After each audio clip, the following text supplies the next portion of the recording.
Thomas here with Polly Plastic again. Going to show you a pretty common build, I guess. Most YouTubers now, I would say, it's kind of like a rite of passage that you make your lightsaber make. So for those of you that can't search all the other ones, or you wanted to see my spin on it, I'm going to use random PVC plumbing fixtures. Here's a piece of PVC right here. I'm also going to use Polly Plastic to do some of the detailing and maybe even some leather and some other things attached to it. So follow along with me.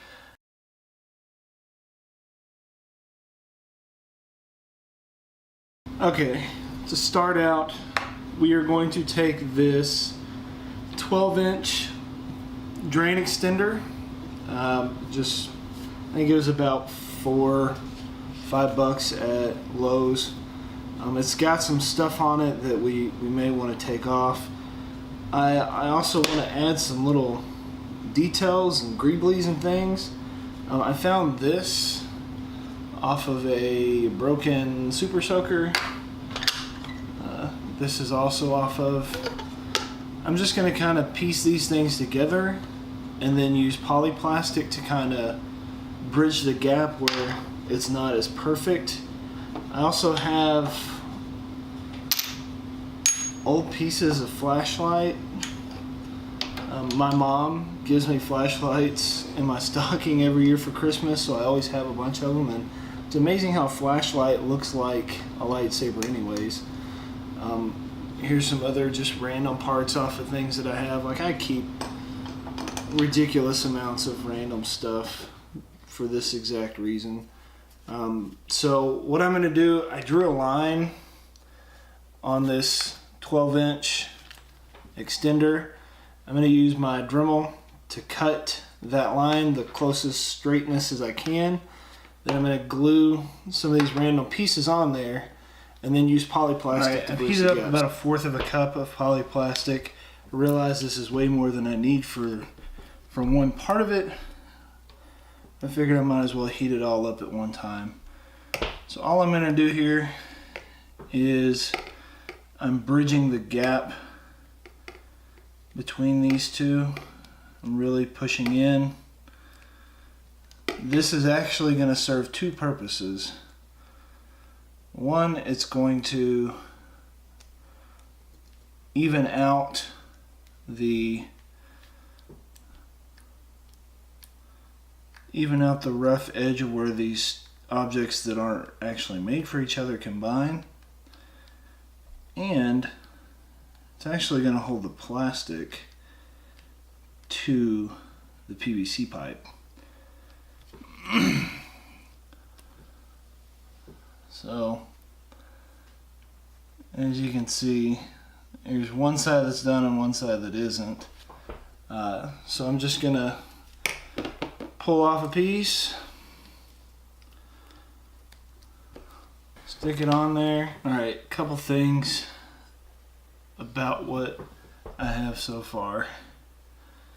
Made two little cutouts so that you can see through. I attached it in the middle. I formed Polly Plastic around to give it a bevel on both sides. I put the stopper that came with this kit in, and then I put another deal of Polly Plastic to bevel that. I also finished putting it on both sides and evening it, and then I also put a rim around that one section right there, just to kind of put it all together. And I'll probably add that to the top. I just like the way it's cut right there, so I'll super glue that to the top of it, and then it'll be on to paint. So I used Rust-Oleum hammered enamel as the base coat. I'm going to use a rub and buff. Got these at the craft store. I have the metal piece. I attached a couple little washers to it to beef it up. So once I get done that slides in like that and then becomes one piece. So yeah, all I'm going to do now is rub and buff some stuff on real quick. I've also cut a piece of leather that will fit on the handle to make it look even more authentic. I don't know what you're thinking, it's black, but I'm fixing to rub and buff this thing silver, so it's going to look antique silver. With rub and buff, it's pretty simple. I use water with mine quite a bit, so mine may be a little dried out at the moment. Let's get some water in there. You can use it like you would watercolors. I mean, basically you just kind of mix the water in with it. Get it heavy on your brush. And let's see, we'll do this, a metallic silver.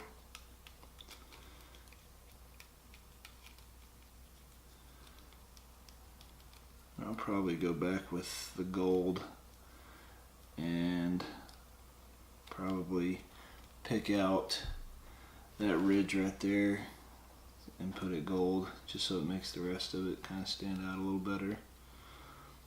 That's pretty much all that's left to do. I'm just going to go in and, I mean, you can use whatever technique you want.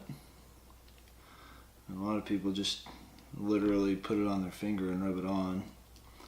That works too. I like to put it on kind of in rough layers with the paintbrush. I kind of feel like it gets a little bit more like scratched metal.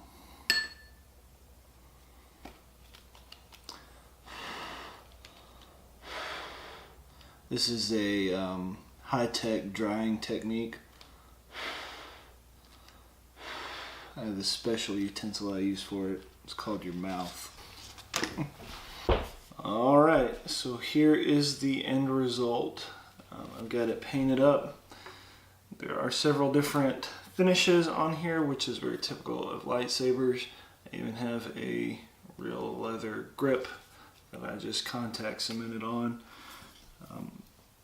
This is using a 12-inch extender, a sink topper, and random parts from a broken super soaker.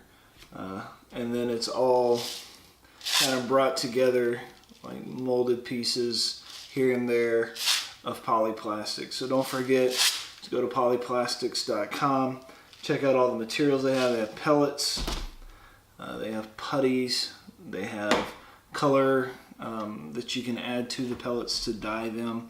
They will also be having sheets and strips coming soon. So lots of materials that you can use to make this stuff. I really hope you learned something from this. I hope you enjoyed the video. If you did, please give a like, subscribe, share, whatever you can do to spread the word. There are a lot more builds to come. This is Thomas once again, and most importantly of all, I hope you have fun making stuff.